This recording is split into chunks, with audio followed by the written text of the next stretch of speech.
মুআজ্জাজ মুহতারাম হাজারাত ওলামা একরাম, সম্মানিত মুসল্লি ভাইয়েরা, গত জুমায় আমরা সত্য মিথ্যা, সত্যকে গোপন করা, অন্যায়ের প্রতিবাদ না করা এ বিষয় নিয়ে আলোচনা করেছিলাম, যার সার সংক্ষেপ ছিল এটাই: একদল লোক চিরদিনই করে মিথ্যার বেচা কিনি, একদল লোক চিরদিনই করে মিথ্যার বেচা কিনি, সত্য দেখে ভয় পেয়ে যায়, সত্য দেখে ভয় পেয়ে যায়, চেপে ধরে হাতখানি। হাত চেপে ধরে ভাই ভাই ভাই, হ্যাঁ, এটা ছিল গত জুমায়ের সারমর্ম। আজকে আমরা আলোচনা করব এমন একটি বিষয়, যেটা হলো আল্লাহ রাব্বুল আলামিনের পক্ষ থেকে সত্য এবং মিথ্যার পার্থক্য করে যে বিধানাবলী সূরা আল ফুরকানের মধ্যে নাজিল করেছেন, সেই বিধানগুলি, যেটাকে আমরা বলি সংবিধান। একটা হলো মানব রচিত সংবিধান, এটা বছরের মধ্যে কয়েকবার পাল্টাপাল্টি হয়, কিন্তু আল্লাহ রাব্বুল আলামিনের পক্ষ থেকে নাজিল করা সংবিধান পৃথিবীর কোনো শক্তি, কোনো রাষ্ট্রপ্রধান, সারা পৃথিবীর রাষ্ট্রপ্রধানও যদি একত্রিত হয়, তারপরেও এর একটি সাংবিধানিক বিধান কেউ নারচার করতে পারে না। আল্লাহ চ্যালেঞ্জ করে বলেছেন, লা মুবাদ্দিলা লিকালিমাতিল্লাহ, কেউ নাই পৃথিবীতে যে আমার কালামের কোনো চেঞ্জ আনতে পারে। জোরে বলুন আলহামদুলিল্লাহ।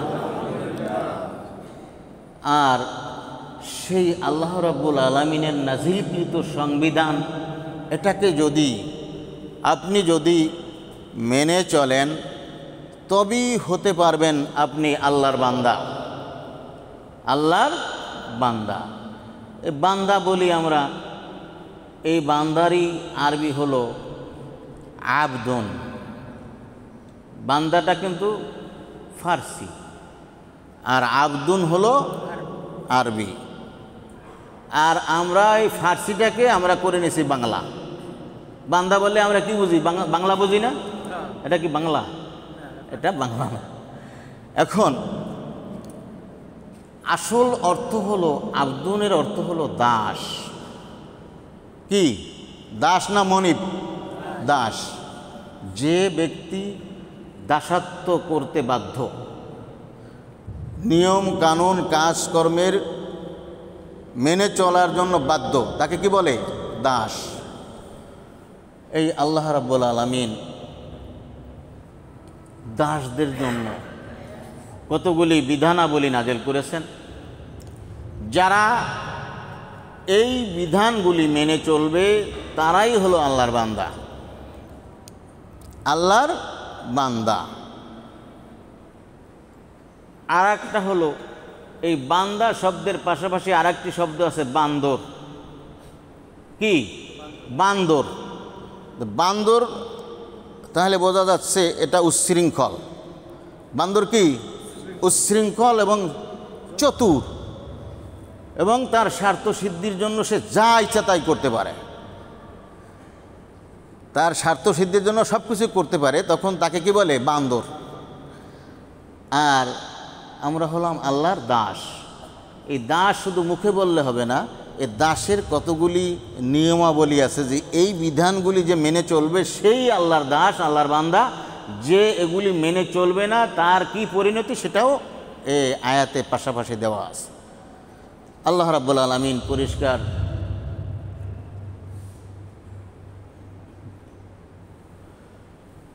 কোরআনে সূরা আল ফুরকানের মধ্যে ধারাবাহিকভাবে কোন আয়াত থেকে এই বিধান শুরু করছেন আমি বলে দেব ইনশাআল্লাহ।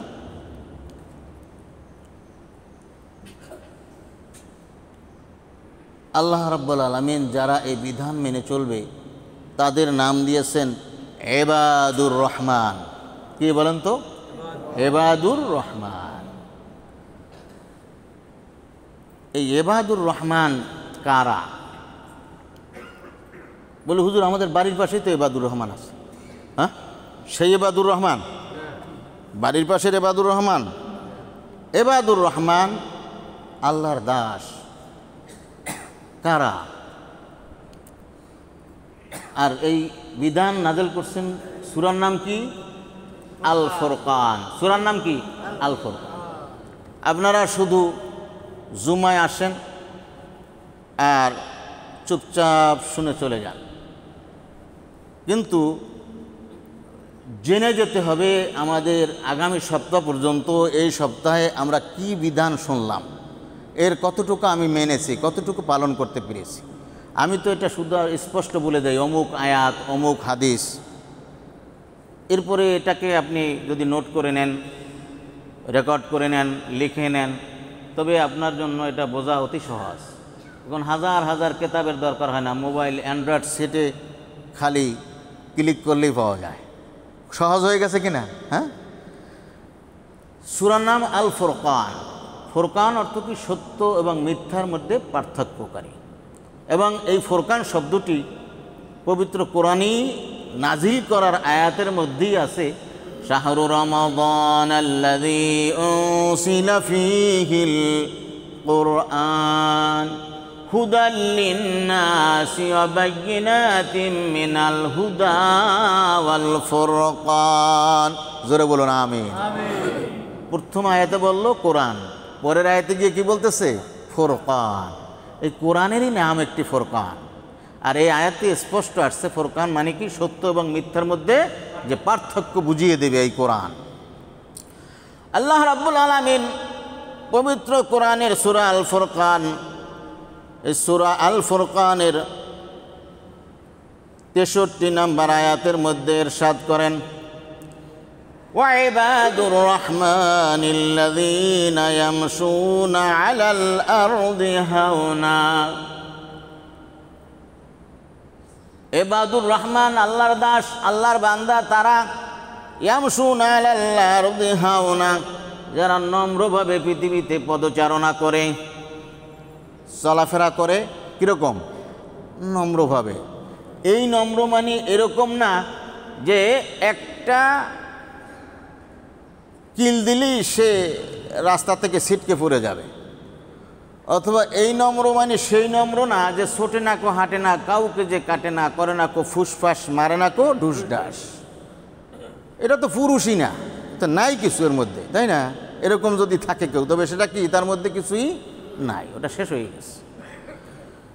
এরপরে বলতেছেন, ওয়াইযা খাতাবাহুমুল জাহিলুনা ক্বালু সালামা। মূর্খ ব্যক্তিরা, অজ্ঞরা যখন তাকে সম্বোধন করে, যদি ডাকে, তখন সে তাদের ওই মজলিসে, মূর্খদের মজলিসে যোগ দিবে তা না। কি করে? সে ওখান থেকে আস্তে করে কেটে পড়ে, বলে সালাম, নিরাপদে থাকো, তোমাদের উপরে আল্লাহ শান্তি বর্ষণ করুক, অল্পের মধ্যে বলে চলে যায়। আর যদি মূর্খদের ডাকে সাড়া দিয়ে ওই চা দোকানে বসে পড়ে অথবা ওদের ওই মজলিসে বসে পড়ে, তাহলে এক পর্যায়ে আপনি ওখান থেকে অপদস্থ হয়ে ফিরে আসবেন।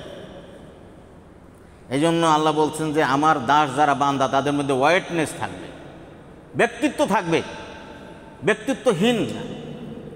সে একজনে মূর্খ লোকদের সাথে যদি আপনি দীর্ঘদিন চলেন, তবে এক পর্যায়ে এক সময় সে দেখবেন শিক্ষিত লোক বা ভালো ভরা মজলিসে ঠাস করে আপনার নাম ধরে ডাক দিয়ে বলবে, আপনার নাম ধরে ডাক দেবে, কারণ তার কাছে এখন অ্যাভেলেবেল হয়ে গেছেন আপনি। তার খুব, সে কিন্তু সরল মনে বলতেছে, সে মনে করতেছে সে তো আমাকে ছাড়া চলে না, আমাকে ছাড়া খায় না, আমার কাছে সব কিছু বলে, আমার সাথে চলে, বাস নাম ধরে ডাক দিয়ে বলবে অমুক ভাই আসেন। অথচ আপনি যে মানের লোক, দেখা যাবে যে আপনার আশেপাশে যারা আছে তারা জিব্বা কামড়াই ধরছে, কী ব্যাপার, নাম ধরে ডাক দিল। হ্যাঁ, এরকম আছে। এরকম বেশি দূরে যাওয়ার দরকার নাই। আমার জীবনে একবার ঘটছে, আমার মামা উনি ইঞ্জিনিয়ার, কিন্তু উনি উচ্চশিক্ষিত লোক। ওই মানুষের ভিড়ে উনি বোধহয় আমাকে আকর্ষণ করার জন্য ওই পিছন থেকে আমার নাম ধরে ডাক দিছে। আমাকে ডাক দিল, নাম ধরে যখন ডাক দিল আমি চিন্তা করলাম এই মসজিদের মধ্যে আমার নাম ধরে কে ডাক দিতে পারে। তাকাই দেখি আমার মামা। তো এটা একেবারে ফেলে দেওয়া যায় না। আমার পিতাও আমার নাম ধরে ডাক দিত, কিন্তু এটা শালীনতা না। আমার পিতাও নাম ধরে ডাকতে পারে, কিন্তু সেটা পরিবেশ প্রেক্ষিতে। ঘরে বসে নাম ধরে ডাকলো, আর মজলিসে বসে নাম ধরে ডাকা এটা কি ঠিক আছে? ঠিক না। এই জন্য কালচারও আল্লাহ শিখিয়ে দিচ্ছেন। আল্লাহ বলতেছেন এত কিছুর দরকার নাই, তুমি যেই মজলিসের উপযুক্ত না, যখন দেখবা কেউ তোমাকে ডাকে তুমি সালাম দিয়ে কেটে পড়ো, এই মজলিসে তুমি যোগ দিও না। আমরা সারা বছরে 20 বছরেও 50 বছরেও যদি এই জাতীয় লোকদের সাথে ওঠা বসা নাও করি, একটা সময় করি। কোন সময় বলেন তো? নির্বাচনের সময়। কোন সময়? নির্বাচনের সময়। এটাও এখন আর লাগতেছে না, আস্তে আস্তে উঠে যাচ্ছে। এটাও নির্বাচনের সময় বুকে বুক মিলা কপালে চুমো খায়, তাই না? এরকম একটা ছিল, কিন্তু এটাও এখন আস্তে আস্তে বিলীন হয়ে যাচ্ছে। বুক মিলাবার তো দরকার নাই, তুই 6 মাইল দূরে থাক, আমার কোনো সমস্যা নাই। ওয়াল্লাযীনা ইয়াবিতুনা লিরাব্বিহিম সুজদান ওয়া কিয়ামা। খালি মুসলমান নাম রাখলে আর মুসলমান দাবি করলে মুসলমান হয়ে গেল তা না। আল্লাহ বলতেছেন আমার দাস যারা আমার বান্দা বলে যারা দাবি করবে, তাদের চালচলন কেমন হবে, তাদের রীতিনীতি কেমন হবে, তাদের ইবাদত বন্দেগীর ধরনটা কেমন হবে। আল্লাহ বলতেছেন আল্লাযীনা ইয়াবিতুনা লিরাব্বিহিম সুজদান ওয়া কিয়ামা। যারা সিজদা এবং দাঁড়িয়ে থাকার মধ্যে রাত্র গুজরান করে দেয়, রাত্র পার করে দেয়। দাঁড়ানো মানে কি? আর সিজদা আর দাঁড়ানো মানে কি? নামাজ পড়া, তাহাজ্জুদ পড়া, গভীর রাত্রে আরামের নিদ্রা ত্যাগ করে তাহাজ্জুদের মধ্যে তারা ব্যস্ত থাকে। এভাবে রাত শেষ হয়ে যায়। কখন রাত শেষ হয়ে যায় এটা বান্দার খবর নাই। নামাজ পড়তেছে, নামাজ পড়তেছে, সিজদা করতেছে, আবার উঠে দাঁড়াচ্ছে, আবার নামাজ পড়তেছে। আল্লাহ বলতেছেন ইয়াবিতুন, রাত্রি জাগরণ করে, রাত্রে জাগে, বিছনায় পিঠ না লাগাইয়া কি করে? নামাজ পড়তে থাকে, সিজদা এবং সে দাঁড়িয়ে আবার কেরাত পড়ে, আবার রুকু করে, আবার সিজদায় যায়। এটা তার চরিত্র। খালি বান্দা দাবি করলে জান্নাতে চলে যাচ্ছেন তা না। ওয়াল্লাযীনা ইয়াকুলুনা রাব্বানা আসরিফ আন্না আযাবা জাহান্নাম ইন্না আযাবাহা কানা গরামা। শুধু নামাজ পড়ে অপেক্ষায় থাকবে যে জাহান্নামে আমি যাব না, আমি নামাজ পড়তেছি, তাহাজ্জুদ পড়তেছি, আমি ডাইরেক্ট জান্নাতি। এরকম আশা করলেও কাজ হবে না। পাশাপাশি আরও একটি দরখাস্ত করতে হবে, নামাজও পড়তে হবে, তাহাজ্জুদও পড়তে হবে, আর দরখাস্তও করতে হবে। আল্লাযীনা ইয়াকুলুনা, যারা বলে রব্বানা আসরিফ আন্না আযাবা জাহান্নাম, প্রভু হে আমার থেকে আপনি জাহান্নামের শাস্তিকে প্রত্যাখ্যান করুন। জোরে বলুন আমিন। সবাই বলে নাই, মানে কি ওনাদের জাহান্নাম কাছে থাকলে কোনো সমস্যা নাই? ঘটনা কি এরকম নাকি? না বুঝে নাই? বুঝে নাই। কি বলতেছে? আল্লাহ বলতেছেন তোমরা সবসময় আমার কাছে পানা চাবে, কি থেকে? জাহান্নাম থেকে। সেটাই বলছে ওয়াল্লাযীনা ইয়াকুলুনা রাব্বানা আসরিফ আন্না আযাবা জাহান্নাম, প্রভু হে আমার জন্য যে জাহান্নাম তুমি অবধারিত করে রেখেছিলে, নির্ধারিত করে রেখেছিলে, আমার পাপ পঙ্কিল জীবন, আমার এই পাপাচারী চরিত্রের কারণে আমি তো জাহান্নামী হয়ে গেলাম। দয়া করে আমাকে জাহান্নাম থেকে তুমি মুক্তি দাও, জাহান্নাম আমার কাছ থেকে সরিয়ে নাও। জোরে বলুন আমিন। ইন্না আযাবাহা কানা গরামা, কারণ জাহান্নাম এমন একটি জায়গা, যেই জায়গা অবিচ্ছিন্নভাবে আযাব চলতে থাকে। কখনো কোনো ছাড় দেওয়া হয় না, কোনো দেরি করা হয় না, মাঝে মাঝে গ্যাপ দেওয়া হয় না, অবিচ্ছিন্ন চলছে চলছে, অবিরাম শাস্তি চলতে থাকে। এটা আপনার আমার পক্ষে সহ্য করা সম্ভব না। ইন্নাহা সাআত মুস্তাকাররা ওয়া মুকামা, নিশ্চয়ই এই জাহান্নাম অত্যন্ত নিকৃষ্ট আবাসন স্থল এবং অবস্থান স্থল। আবাসন হিসেবে হোক, অবস্থান করার জন্য হোক, এই জায়গাটা আসলে অত্যন্ত নিকৃষ্ট জায়গা। ওয়াল্লাযীনা ইযা আনফাকু লাম ইউসরিফু ওয়া লাম ইয়াকতুরু ওয়া কানা বাইনা যালিকা কাওয়ামা। আর আমার দাস ওরা যারা ইযা আনফাকু যখন তারা খরচ করে, ব্যয় করে, লাম ইউসরিফু অপচয় করে না, ওয়া লাম ইয়াকতুরু কৃপণতাও করে না, অপচয়ও করে না, কৃপণতাও করে না। ওয়া কানা বাইনা যালিকা কাওয়ামা, এর মাঝামাঝি অবস্থান করে। তার চলাফেরাটা কি? মিডিয়াম, মধ্যম গতির চলাফেরা। আজকে একেবারে কেনাকাটা করে ঝুড়িকে ঝুড়ি পাঠিয়ে দিলাম, অর্ধেক ফুসে গেল। হ্যাঁ, খানা দানা পাক করে টেবিলের মধ্যে অর্ধেক রয়ে গেল। আবার এমন করছে যে 100 টাকা চিরা 7 ভাগ করে 1 ভাগ খেয়েছে। এটা কি মাঝামাঝি? হ্যাঁ, কৃপণতা, এক কথায় বোঝা যায় কৃপণতা। আর যে ব্যক্তি 100 টাকা চিরা পানির উপরে ধরে ছায়া খাইছে, সে কি কৃপণের মধ্যে আছে না তার থেকেও নিচে চলে গেছে? 7 ভাগ করে 1 ভাগ খাইলো বললেন কৃপণ, তাই এখন যে ছায়া খাইছে সে কি? ওটা, এটা কি ভয়াবহ কৃপণ, তাই না? তো এখন বলতেছে যে না, এই কৃপণতাও করা যাবে না, বখিলি করা যাবে না। অন্য হাদিসে আছে বখিল জান্নাতে যাবে না। এবং দান করে, কাউকে সাহায্য করে, কাউকে উপকার করে খোটা দানকারী জান্নাতে যাবে না। লা ইয়াদখুলুল জান্নাতা বখিল ওয়ালা মান্নান। মান্নান আমার কারো নাম থাকলে লাভ দিয়ে ওঠেন না। এই মান্নান এর অর্থ হলো খোটা দানকারী। আর বখিল তো বোঝাই যায়, বখিল তো আমরা বলি এটা তো আমাদের বাংলা ভাষা। এটা কি বাংলা? বখিল কি বাংলা? হাদিসের ভাষা বখিল আরবি। এই মাঝামাঝি থাকতে বলছেন, মাঝামাঝি চাল চলন হতে হবে। ওয়াল্লাযীনা লা ইয়াদউনা মা'আল্লাহি ইলাহান আখার ওয়া লা ইয়াকতুলুনা আন-নাফসাল্লাতী হারামাল্লাহু ইল্লা বিল হক ওয়া লা ইয়াজনুন ওয়া মান ইয়াফআল যালিকা ইয়ালকা আসামা। কি বলতেছেন? আল্লাযীনা লা ইয়াদউনা মা'আল্লাহ, যারা আল্লাহর সাথে আর কাউকে শরীক করে না, আল্লাহর সাথে কাউকে শরীক করে না। এখন আপনি আমি বলতেছি যে না, আমরা টাটকা মুসলমান, আমরা শরীক করি না। এখন বলেন তো, ভাই বড় পীর আব্দুল কাদের জিলানী তোমারই নামের গুণে আগুন হয়ে যায় পানি।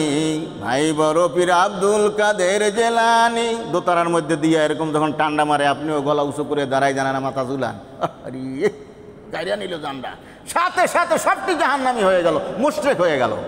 কি হয়ে গেল? মুশরিক। আব্দুল কাদের জিলানীর নামের গুণে আগুন পানি হয়ে যায়? ওরে এমন জোরে চর মারা দরকার যে 3 মাইল খালি সামনের দিকে দৌড়াতে থাকে, গাল ফিরে গিয়ে দেখার সময় নাই কে মারলো। অথচ এটা বলতেছেন, আপনি মাথা ঝুলাইতেছেন। আরে তারপরে শেফালি ঘোষ গাইছিল কি, কেউ ফিরে না খালি হাতে হাজারে তোর দরবারে, নাউজুবিল্লাহ, মুর্শিদ রে তোর দরবারে কেউ ফিরে না খালি হাতে হাজারে তোর দরবারে। এটা কি শিরক? 100তে 100 শিরক। সাথে সাথে যে গাইছে সেও মুশরিক, আর যে এটাকে মোহাব্বতের সাথে শুনছে সেও মুশরিক। আল্লাহ পরিষ্কার বলে দিলেন, খবরদার, আমার সাথে কোনো তুলনা নাই। আল্লাহুস সামাদ, আল্লাহুস সামাদ, তিনি স্বনির্ভর, তিনি কার উপরে নির্ভরশীল না, তার কোনো তুলনা নাই। ওয়ালাম ইয়াকুল লাহু কুফুয়ান আহাদ, কুফু মানে সমান, কুফু মানে কি? সমকক্ষতা। আমরা বলি বিবাহের মধ্যে কুফু খোঁজে। কুফু কি? তার স্ট্যাটাস কি, তার মেয়েটা আমি আনতে পারবো কিনা, ওই বিয়ের সাথে আমার সাথে মিলবে কিনা, চলবে কিনা, আমার ছেলে ওই মেয়ে আনলে সমাজে তার সাথে চলাফেরা মিলবে কিনা, এটাকে বলে কুফু। এই কুফু মানে সমতা, সমতা। ওয়ালাম ইয়াকুল লাহু কুফুয়ান আহাদ কোন সূরার অংশ? কোন সূরা? সূরা ইখলাস। আজীবন কইলেন যে এই সূরা 3 বার পড়লে কোরআন খতম হয়ে যায়, এই সওয়াব হয়ে যায়। আবার অথচ এই ছোট্ট সূরা, এর মধ্যে কি বলছে খবর আছে? যে আপনার কখনো আপনার মুখ থেকে বা আপনার কাজে কর্মে কোনো শিরকের কোনো গন্ধও পাওয়া যাবে না। কিন্তু আপনি কি বলতেছেন, ভাই বরফির আব্দুল কাদের জেলানি, এর নামের গুণে ফানি হয়ে গেছে আগুন। হ্যাঁ, তারপরে নাউজুবিল্লাহ একটা শ্রেণী আছে এই পীরের বেশি গুণগান গাইতে গিয়ে এমন এমন কথাবার্তা বলে, নাউজুবিল্লাহ নাউজুবিল্লাহ নাউজুবিল্লাহ 3 বার বলে নেই, বলে যে 12 বছর আগে বরযাত্রী ডুবে গেছে। হ্যাঁ, তারপরে কি করছে, বরফির সাহেব 2 রাকাত নামাজ পড়ে দোয়া করছে, সাথে সাথে 12 বছর আগে ডুবে গেছে সেই বরযাত্রী নৌকা নিয়ে ভাসে আসছে। জোরে বলেন নাউজুবিল্লাহ। হ্যাঁ, এই প্রতিটি কথা কি শিরক, আপনাকে মুশরিক বানিয়ে দিচ্ছে। কিন্তু ওই মজলিসের লোকজন এটা বোঝে না, শয়তান ঘাড়ে চেপে বসে, শয়তান মজা লাগাই দেয়, তো সব মানুষগুলি মারহাবা মাশাআল্লাহ সর্বনাশ কত বড় আল্লাহর ওলি ছিল, এই কথা বলে ইমানটা সুন্দর মাঠের মধ্যে রেখে চলে আসে। আল্লাহ রাব্বুল আলামিন সাবধান করেছেন, খবরদার আমার সাথে কারো কোনো তুলনা নাই, কখনো কোনো অংশীদার করবে না, শিরক করবে না। ওয়ালা ইয়াকতুলুন নাফসাল্লাতী ইল্লা হারামাল্লাহ, খবরদার ইল্লা বিল হক, কোনো ব্যক্তিকে কখনো কেউ হত্যা করবে না যথার্থ বিধানাবলী ছাড়া। যতই বিধান দেন, যদি কেউ এসে ঠাস করে আপনার সামনে আপনার ছেলেকে যদি হত্যা করে, হত্যাই না করলো, শুধু যদি একটা লাঠি দিয়ে আঘাত করে, আপনি কি সাথে সাথে এর রিটার্ন দেন না? দেন না? দেন। এটা কি? এটা ঠিক আছে। সে যখন পিটান দিয়েছে, তাকে পিটান দেওয়া, এটা কোনো সালিসিতে এটা আপনাকে হারাবে না, আপনাকে দুর্নাম দেবে না, দোষ বলবে না। ইসরায়েল লোকগুলি মারলো 11 জন লোক, এরপরে ইরান অ্যাটাক করলো, এটা বৈধ না অবৈধ? বৈধ। এখন আবার যে ইসরায়েল যদি আবার যদি নিক্ষেপ করে, এরপরে একেবারে ও যদি একটাও মেরে থাকে, এরপর ওকে 40টা মারা 100 বার বৈধ। এত বড় সাহস, মুসলমানের পেটের মধ্যে থেকে মুসলমানের জমি দখল করে এরপরে আবার ক্ষেপণাস্ত্র ছুড়বি। সমস্যা হলো আশেপাশের দেশগুলির মুসলমান যেগুলি, এগুলি মোস্ট ওল্ড ম্যান, এবং এগুলি তার ক্ষমতা ধরে রাখার জন্য এই ইহুদি খ্রিস্টানের পাঁচ আটতেছে। খাঁটি মুসলমান যদি থাকতো, আমরা সুন্নি দাবি করি, কিন্তু ইরান যতটুকু ভূমিকা রাখতেছে তার 10 ভাগের 1 ভাগ তো ভূমিকা নাই আমাদের সুন্নিদের। হ্যাঁ, ইরানের মতো যদি পার্শ্ববর্তী, বেশি দরকার নাই, 3-4টা দেশ শুধু ইরানের ভূমিকায় থাকতো, এখান থেকে কবে গাড়টি গোল করে চলে যেতে হতো, সেলুট দিয়ে সালাম দিয়ে কথা বলতে হতো। এখন ইল্লা বিল হক বলতেছে যে অন্যায়ভাবে কাউকে কি করা যাবে না, হত্যা করা, কাউকে না। এটা যদি বিধর্মীয় হয়, অচেনা হয়, অপরিচিত হয়, তবুও তাকে কি করা যাবে না, হত্যা করা যাবে না। এটা কার বিধান? আল্লাহর বিধান, কারণ সব মানুষই আল্লাহর সৃষ্টি। এরপরে আল্লাহ বলতেছেন আরও একটি বিধান, ওয়ালা ইয়াজনুন, জেনা করবে না, কখনো জেনা করবে না। তাহলে আল্লাহর বান্দার মধ্যে অন্তর্ভুক্ত থাকবে, ইবাদুর রহমান থাকবে।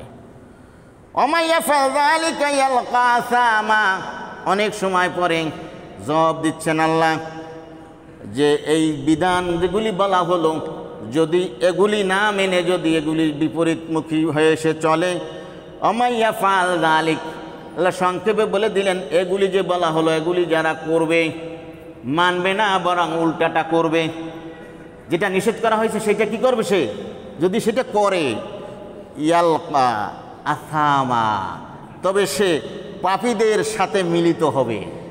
কাদের সাথে? পাপীদের সাথে মিলিত হবে, মানে হলো সে শাস্তি, জাহান্নামে যাবে। কোথায় যাবে? পাপীরা কোথায় যাবে? জাহান্নামে না ইটালি যাবে? জাহান্নামে যাবে। তা জাহান্নামে গেলে সে জাহান্নামীদের সাথে মিলিত হবে, তাহলে সে কোথায় যাবে? কি বোঝা যায়? কোথায় যাবে? জাহান্নাম। খুব মজা আছে, কোরআন করে দেখবেন আল্লাহ এই কথাটা দূর থেকে বলছে, কিন্তু কোথায় গিয়ে দাঁড়িয়েছে যে জাহান্নামে যাবে, এটাই অর্থ। ইয়ালকা আসামা, পাপীদের সাথে সে মিলিত হবে। কয় সে যেখানে তুমিও সেখানে যাইবা, মানে কি বোঝা যায় কিনা? কয় যে সে তো 3 মাস আগে ঢুকছে, তোমারও ওইখানে, আর এই কয়ে হাত বাঁধতে আছে, তখন কি বোঝা যায়? কোথায় বোঝা যায়? উদ্যানে নিয়ে যাবে, উদ্যানে না পার্কে, পার্কে নেবে। 3 মাস আগে যাকে ঢুকাইছে বোঝা যায়। এই সমস্ত ভাষা বেশি কিছু বলা লাগে না। কাশিমপুরের জেলখানা না কেরানীগঞ্জের জেলখানা, এগুলির কোনো নাম বলার দরকার নাই, খালি বোঝাই যায় যে 3 মাস আগে ঢুকছে, তোমারও সেই পরিণতি। মানে কি, কোন জায়গায় জেলে যাবে, এটাই বোঝা যায়। এভাবে আল্লাহর ভাষার মধ্যে এরকম রহস্য আছে। আল্লাহ বলতেছেন পাপীদের সাথে মিলিত হবে, মানে কি, সেও জাহান্নামে যাবে, পরিষ্কার কথা। আবার আল্লাহ বলতেছেন ইউদাফ লাহুল আযাবু ইয়াউমাল কিয়ামাহ ওয়া ইয়াখলুদু ফীহি মুহানা। শুধু জাহান্নামে যে ঢুকবে আর অল্প দিনে বেরিয়ে যাবে, ব্যাপারটা এরকম না। কারণ সে জানার পরেও, আল্লাহ বিধান দেওয়ার পরেও লেখাই আছে এখানে প্রস্রাব করিবেন না, করিলে জরিমানা হইবে। সাইনবোর্ড আছে না নাই? দেখা যাচ্ছে 3 জন ওখানে প্রস্রাব করতেছে, পরে গিয়ে তাকে ধরলো, ধরার পর সে পড়তেছে কিরকম, এখানে প্রস্রাব করিবেন না, করিলে জরিমানা হইবে। এই জন্য বাবা আমরা বসছি, মানে দাড়ি কমা ছাড়া ও ডাইরেক্ট পড়ছে, এই জন্য ও প্রস্রাব করতে বসে গেছে। আল্লাহ বলতেছেন তুমি ডাইরেক্ট করো, যদি আমার এই বিধান জানার পরেও আমি নির্দেশনা দিলাম, বিধান দিলাম, তাহলে জেনে রাখো তোমার শাস্তিটা স্বাভাবিক যেটা ছিল ওইটা না, শুধু ইউদাফুল আযাব, দ্বিগুণ করা হবে। শাস্তি কী করে, কত করা হবে? আগে যেটা বাজেট ছিল তার থেকে কত দ্বিগুণ বাজেটে শাস্তি হবে। ওয়া ইয়াখলুদু ফীহি মুহানা, আর চিরদিন সেখানে অবস্থান করবে অপদস্থ, অপমানিত অবস্থায়। কিল খেয়ে কিল চুরি করছেন, রাস্তার মধ্যে রিক্সাওয়ালা চর দিয়েছিল, কিন্তু এটা ভাগ্য বলো ডাইন বাই তাকাই দেখেন যে আর কেউ নাই, এটা কি কিল চুরি করা যায় না? কিন্তু ঘটনা এরকম না, এখানে বলতেছে অপমান একটু শর্ট টাইমের অপমান না, কি থাকবে যতদিন সেখানে অবস্থান করবে, অর্থাৎ অনন্তকাল জাহান্নামে থাকবে, অপদস্থ অপমানিত হতে থাকবে, হতে থাকবে। জোরে বলো নাউযুবিল্লাহ। এখন আসেন, এখন আল্লাহ বলতেছেন এই যে পরপর 2টা কঠিন বিধান দিলেন আল্লাহ, এটা শোনার পর অবশ্যই ঈমানদার যারা, তাদের দিল নরম থাকে, তারা কি ভয় পেয়ে যায়, তাদেরকে আবার আল্লাহ অভয় দিয়ে বলতেছেন ইল্লা মান তাবা ওয়া আমানা ওয়া আমিলা আমালান সালিহান ফাউলাইকা ইউবাদদিলুল্লাহু সাইয়্যাতিহিম হাসানাত ওয়া কানা আল্লাহু গফুরুর রহিমা। একটু আগে তিনি কঠিন ছিলেন, শাস্তি দ্বিগুণ করে দেবেন, এইভাবে তিনি হুঙ্কার দিয়েছেন। এখন আবার তিনি এত নরম, এত আপন, এত রহম দিল হয়ে যাচ্ছেন। আল্লাহ বলতেছেন হ্যাঁ, ইল্লা মান তাবা, যে আমার কাছে তওবা করবে, যে আমার কাছে ফিরে আসবে, আর জীবনে এই কাজ করবে না, ও আমানা, এবং ইমানের উপরে বলবৎ থাকবে, অথবা বেদিনও হতে পারে, তার ক্ষেত্রে হলো যে সে অনুতপ্ত হলো, তওবা করলো, আর সাথে সাথে সে আবার মুসলমানও হয়ে গেল। এজন্য বলতেছে আমানা, এবং ইমানও আনলো। আপনার আমার ইমান আগে থেকে আছে, কিন্তু আমি কোন পর্যায়ে ছিলাম, ফাসেক পর্যায়ে ছিলাম, এখন তওবা করছি, এখন খাঁটি মোমেনের লাইনে চলে আসবো। এখন আমি ইমানের যখন যেটা শুনবো সেটা ফলো করব, মেনে চলবো। আমানা, ইমান থাকবে, রানিং চলতে থাকবে, ইমান বাড়তে থাকবে, বাড়তে থাকবে। এরপরে আল্লাহ রাব্বুল আলামিন বলতেছেন ওয়া আমিলা সালিহা, শুধু ইমানদার বলে দাবি করে বসে থাকলে হবে না, সৎ কাজ করতে হবে। ফাউলাইকা ইউবাদদিলুল্লাহু সাইয়্যাতিহিম, শর্ত কি? তওবা করা, ইমান রাখা, ইমান আনা, সৎ কাজ করা। কয়টা কথা বলা হয়েছে? 3টা। কয়টা? একটা হলো তওবা করা, আর একটা হলো ইমান আনা, আর একটা হয়েছে সৎ কাজ করা। কি বেশি না কম? সহজ কিনা? কয়টা কাজ? 3টা। বিনিময় কি?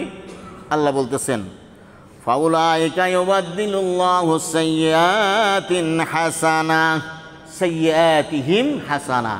তাহলে আল্লাহ তোমার বিগত জীবনে যত পাপ তুমি করেছিলে সবগুলি নেকিতে পরিণত করে দেবে। জোরে বলুন আল্লাহু আকবার। আল্লাহুম্মা আমিন। এটা আসতে কিছু, এটার দরকার নেই। জোরে বলুন আল্লাহুম্মা আমিন। আল্লাহুম্মা আমিন, এটা একটা বড় দোয়া, মহা দোয়া। আমিন। হ্যাঁ, আল্লাহ কবুল করুন। এটা দোয়া।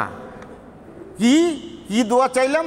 যে এরকম নসিব যেন আমাদের হয়, যে আমরা খাঁটি তওবা করতে পারি, ঈমানের উপরে থাকতে পারি, সৎ কাজ করতে পারি, তাহলে আপনার আমার বিগত জীবনের সমস্ত পাপ কি হয়ে যাবে? পাপ সম্পূর্ণ কি চেঞ্জ, পাপ হয়ে যাবে নেকিতে রূপান্তর হয়ে যাবে। যেটা ছিল পাপ শুধু মাফ করে দিলে হাড়ি খালি হয়ে গেল, শূন্য, আবার ভরতে সময় লাগবে কিনা? লাগবে না? এই জন্য আপনাকে আল্লাহ এমন একটা সুযোগ করে দিলেন যে পাপকে চেঞ্জ করে দিলেন, পুণ্যে পরিণত হয়ে গেল। জোরে বলুন আমিন। এই চান্স কে ছাড়ে? হ্যাঁ,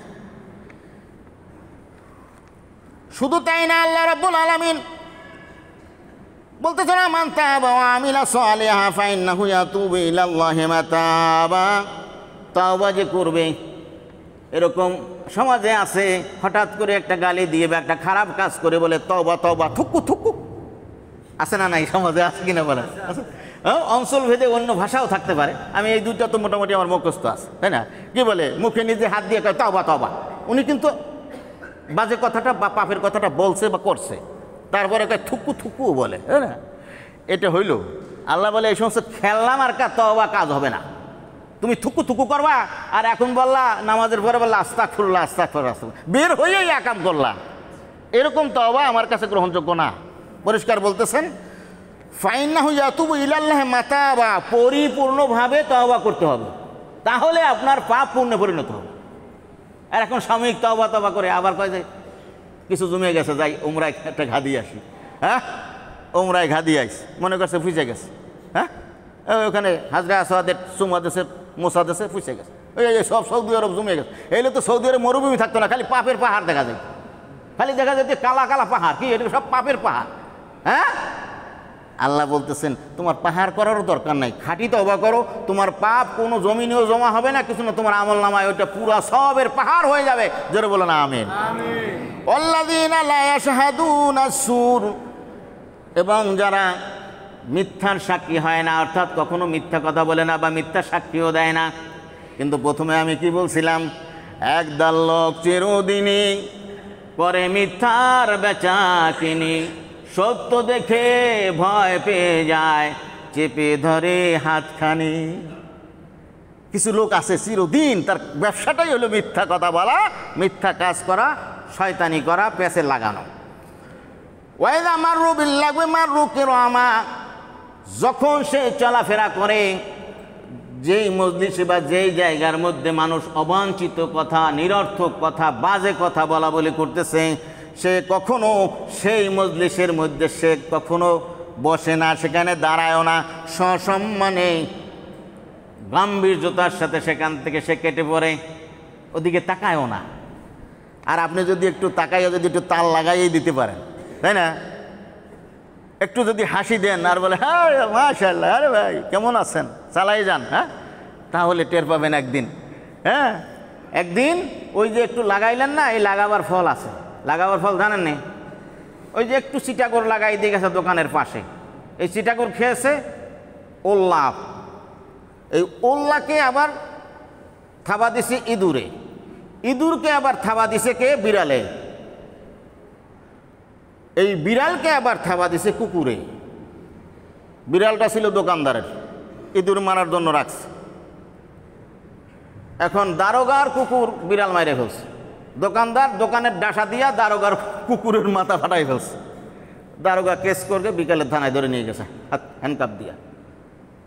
কামকে করে গেছিল মনে আছে? কি লাগাই দিয়েছিল? একটু চিটাগুড়, একটু চিটাগুড়। শেষ পর্যন্ত কি হয়েছে? দারোগার সাথে লাগালাগি। এখন শেষ পর্যন্ত কেস মামলা, হাত করা পরা, জেলখানায় যাওয়া। এই জন্য আল্লাহ সতর্ক করছে, খবরদার একটু রস লাগাইতে যাবে না কখনো। কোনো জায়গায় দেখতেছো অবাঞ্ছিত কথা হচ্ছে, নিরর্থক কথা, বাজে কথা, বা এই ধরনের কোনো বাদ্যযন্ত্র দিয়ে বা এমনিতেই গান বাজনা হচ্ছে। অনেক সময় সবসময় বাদ্যযন্ত্র পায় না তো, টেবিল চেয়ার যা পায় থাবায়, আছে না? আছে। এই পরিবেশ থেকে সম্পূর্ণ তুমি ভিন্ন থাকবা, সসম্মানে চলবে। والذين إذا ذكروا بآيات ربهم لم يخروا عليها صما وعميانا। আল্লাহ আরেকটি বিধান বলছেন, আপনারা খেয়াল করছেন কিনা, দেখছেন কিনা, যে যখন মিডল ইস্টে, আরব বিশ্বের কোনো দেশে যখন কোরআন তেলাওয়াত হয়, তখন এই আমাদের ভারতবর্ষের লোকদের মতো মুখে গামছা দিয়া মুখ আটকাইয়ে বসে থাকে, লাভ দিয়ে পর্যন্ত ওঠে, চোখের পানি ছেড়ে দেয়, নামাজের মধ্যে কথা বলে ওঠে, তার অজান্তে আমি নিজে শুনেছি, কারণ সে অর্থ বুঝতেছে, অনুতপ্ত হয়ে সে কথা বলে ফেলতেছে, এজন্য তার নামাজ ভঙ্গ হবে না, কারণ ওই সময় সে স্বাভাবিক নাই। হ্যাঁ, কেঁদে দিচ্ছে, ইমামও কেঁদে দিচ্ছে, মুসল্লিরাও কাঁদতেছে, আবার আল্লাহু আকবার ধ্বনি দিয়ে লাফাই উঠতেছে। কারণটা কি? কারণটা আল্লাহ বলতেছেন, ওয়াল্লাযীনা ইযা যুকিরু, এবং ওরাই আমার বান্দা, ওরাই আমার দাস, যখন বিআয়াতি রাব্বিহিম, যখন তাদের সামনে আমার আয়াত উচ্চারণ করা হয়, আমার আয়াত যখন পাঠ করা হয়, লাম ইয়াখিরু আলাইহা সুম্মা ওয়া উমিয়ানা, তারা বোবা এবং অন্ধ হয়ে বসে থাকে না। কে বলতেছেন? আল্লাহ। তাহলে বোবা অন্ধ হয়ে বসে থাকে না, এ কথার প্রতি উত্তর কি? মানে যখনই কোনো আয়াতে কারিমা তেলাওয়াত করা হবে তখন তারা সাড়া দিবে, এটা মহান আল্লাহর বাণী, বলে উঠবে আল্লাহু আকবার। কি বলে উঠবে? আল্লাহু আকবার। এজন্য আল্লাহ বলতেছেন, এই জন্য দেখেন মিডল ইস্টে যখনই কোরআন তেলাওয়াত করে টান দেয়, এমনকি দৌড়ে এসে কারির কপালে চুমা দেয়, বুকের সাথে জড়াইয়ে ধরে টাকা বান্ডিল ভিক্ষা মারে। অথবা আমাদের দেশে ছোটো ছোটো বাচ্চারা যে ভালো রেজাল্ট করে ফার্স্ট হয়ে আসতেছে, কি ওইখানের কি পরিস্থিতি আপনি দেখেন নাই তো? বিচারক পর্যন্ত ছুটে আসে আমাদের দেশের কোরআনের হাফেজদের কপালে চুমু খায়, বুকের সাথে জড়াইয়ে ধরে। আর ওরা বেশি অবাক হয় আজনবী, অর্থাৎ ওরা আরবি না, তারপরেও তারা আমাদের দেশ থেকে টপকিয়ে পুরস্কার নিয়ে যাচ্ছে, ফার্স্ট হয়ে যাচ্ছে, এজন্য ওরা ছুটে আসে, নিজেদেরকে অনেক ছোট মনে করে এবং ধ্বনি দেয় আল্লাহু আকবার বলে ওঠে। সাথে সাথে কোরআনের তেলাওয়াত শোনার সাথে সাথে জোরে জোরে তারা ধ্বনি দিয়ে ওঠে।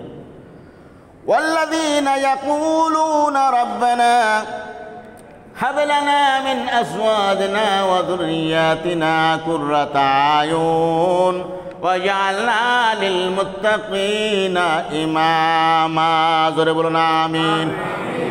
শুধু এটাই না, যারা বলে আমার কাছে, যারা ফরিয়াদ করে আমার কাছে বারবার বলতে থাকে, প্রভু হে আমাদেরকে এমন স্ত্রী দান করুন যাদেরকে দেখলে নয়ন জোড়ায়। কে কে এমন স্ত্রী চান যে স্ত্রীকে দেখলে চোখ জোড়ায়, নয়ন জোড়ায়? পুরান দাগি যারা, এরা কেউ হাত তুলবে না। হুজুর আর কইেন না, হাড়ি পাতিল ঠিক থাকে না, যেই ঝাঁকানিটা মারে, তাই না? তারপরে এই জন্য সব একেবারে ঠান্ডা হয়ে গেলেন। কেউ চান না যে বউর স্ত্রী নয়ন জোড়ায়, সবাই চান, একটু চান না। আল্লাহ পাল্টাই দিতে পারে তো মেজাজ। আজকে জুমাপুরে যাওয়ার পর দেখতে পারেন যে হাসা দিছে, কি বলেন? সবসময় যে বেচারি করা মেজাজে থাকবে এমন তো না। আজকে তো হাসতে পারে, আল্লাহ রহমতে পারে না? কি আপনারা চান যে স্ত্রীর চেহারার দিক চাইলে নয়ন জুড়াবে? চান না? চান না? অনেকে স্যার রহস্যটা বুঝলাম না, চায় না। এত শত্রু ঘরের মধ্যে, হ্যাঁ? স্ত্রী কি শত্রুর মতো আপনার কোনো? জোরে বলুন না আল্লাহু আকবার। আল্লাহ কবুল করেন। বুঝতে পারছি জায়গায় জায়গায় খালি এরা মনে হয় যুবক, বুঝলেন না? এরা কয় হুজুর আপনি যা কইছেন মাইরা ফেলানের শিখতে আর কোনো লাভ নাই, আমরা হাত জায়গায় লাভ কি? বাসায় যাই দেখবো খালি, আগেও ছিল খালি, কি বলেন? তাই না? যুবকরা তো এই চিন্তা করে, এই জন্য ওকে হাত জাগায় না। আমি বুঝতে পারছি। আমি বলি ব্যাপার কি, হাত জাগায় না কেন? যুবকরা চিন্তা করে হুজুরে কইতেছে কি, আর আমরা কি নয়ন জোড়াবে সেই লোকই তো নাই, আছে। আর যারা পুরাতন হেরা দাগি মাল, এরা সহসা হাত জাগাইতে চায় না। হুজুর আর কইেন না, আর সর্বনাশ। হ্যাঁ না, আল্লাহ বলতেছে আপনি দোয়া করবেন। ওই বদমেজাজ যদি থাকে, কে পরিবর্তন করে দেবেন? আল্লাহ। আপনি জুমাপুরে গিয়ে দেখতে পারেন যে আসলে তার সেই আগের মেজাজ নাই। একটু কাইন্ডলি আপনারা একটু পদ দেন, আমাদের স্যার আসতেছেন। শুধু তাই না, আল্লাহ রাব্বুল আলামিন আরো বলতেছেন আমার কাছে তোমরা আরো দোয়া চাও। শুধু স্ত্রী দেখলে নয়ন জোড়াবে শুধু তাই না, তোমাদের সন্তানদের জন্য দোয়া চাও। জোরে বলো না আমিন। ওমিন যুররিয়াতিনা, সন্তানের ব্যাপারে বলতেছেন, স্ত্রীর ব্যাপারে বলছেন। ওই বাক্সের মধ্যে রেখেছেন, বক্সের মধ্যে। স্ত্রীর ব্যাপারে বলতেছেন এমন স্ত্রী তোমরা কামনা করো যাকে দেখলে নয়ন জোড়ায়। আর সন্তানের ব্যাপারে বলতেছেন এমন সন্তান কামনা করো যে যাদেরকে আল্লাহ রাব্বুল আলামিন মুত্তাকিদের ইমাম বানিয়ে দিবে। জোরে বলুন আমিন। কাদের ইমাম? মুত্তাকিদের ইমাম, যারা আল্লাহকে ভয় করে, ভালো মানুষের ইমাম। অর্থাৎ আপনার সন্তানকে আল্লাহ যেন নেতা বানিয়ে দেয়। জোরে বলুন আমিন। এইটা দোয়া করতে বলছে। এটাও আপনি খুঁজে দেখবেন আল ফুরকান ৭৪ নম্বর আয়াত। এই দোয়া মুখস্থ করবেন। আমরা তো প্রতিনিয়ত নামাজে দোয়া করতেছি, এটা আপনারা মুখস্থ করে ফেলবেন। নিজে পার্সোনাল আল্লাহর কাছে কান্নাকাটি করে দোয়া করবেন। উলাইকা ইয়াজসাউনা ইউজসাউনাল গুরফা। এত সময় যে বিধানগুলি বলা হলো এর পরিণতিটা কি বলে আমি শেষ করছি। আল্লাহ রাব্বুল আলামিন বলতেছেন উলাইকা ইউজসাউনাল গুরফা, এই বিধানাবলী, আল্লাহর এই সংবিধান যারা মেনে চলবে তাদেরকে সুউচ্চ কক্ষ দান করা হবে। কত কীরকম কক্ষ? সুউচ্চ বলছেন। কোরআনের হাফেজকে বলতেছেন ৬,২৩৬ তালা বিশিষ্ট বিল্ডিং দিবে কোরআনের হাফেজকে। তা সুউচ্চ মানে কি? আপনাকেও এইরকম মানের বড় সড়ো বিল্ডিংয়ের উচ্চ কোঠা দান করবে। বিমা সাবারু ওয়া ইউলাকাউনা ফিহা তাহিয়াতাও ওয়া সালামা। ওই সুউচ্চ কক্ষে যখন আপনি যাবেন, যেমনটি আপনি আজীবন কষ্ট করে ধৈর্য ধরে আপনি ছিলেন, আল্লাহ রাব্বুল আলামিন বলেন ওয়া ইউলাকাউনা ফিহা তাহিয়াতাও ওয়া সালামা। এরকম না লিফটের সুইচ চিপ দিয়া আপনি গিয়া চুপচাপ চোরের মতো বসে রইলেন, এরকম না। ব্যাপারটা কীরকম? তাহিয়া ওয়া সালামা। তাহিয়াত কি? তাহিয়াত হলো, আপনারা তাহিয়াত করেন না করেন না? বোঝে নাই কেউ? আর তাহিয়াতু পড়েন না পড়েন না? এখন বুঝছি। এটা কি তাহিয়াত না? এটার নাম কি? আত্তাহিয়াত, অভিবাদন।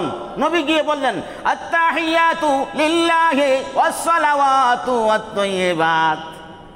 অভিবাদন দিলেন কাকে? আল্লাহকে। আপনাকে ওই সুউচ্চ জান্নাতের কক্ষে অভিবাদন দেওয়া হবে।